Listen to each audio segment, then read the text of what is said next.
ঘড়িতে তখন সকাল 6টা বাজে আর আমি বেরিয়ে পড়েছিলাম আমরা একটা বান্ধবীর সাথে মর্নিং ওয়াকের জন্য।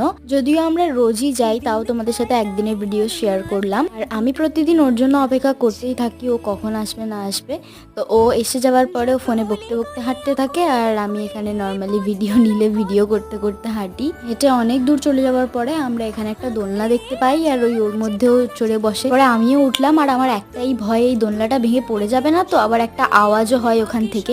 তো আমি ওকে ওটাই বলছিলাম যদি পড়ে যায় তুই আমাকে বাড়ি নিয়ে যাস। তারপরে ওখানে একটু মজা করার পরে আমরা বেরিয়ে চলে আসলাম, কেন কি অনেকটা দূর যেতেও হতো আমাদের এখনো হেঁটে। আর আমাদের ফেরার সময় চারিদিকে অনেক বেশি রোদ উঠে যায়, তো ওকে বলি ভোর ভোর বেরোবো, তাড়াতাড়ি উঠবি, কিন্তু ওরও হয় না আর আমারও লেট শোয়ার কারণে হয় না।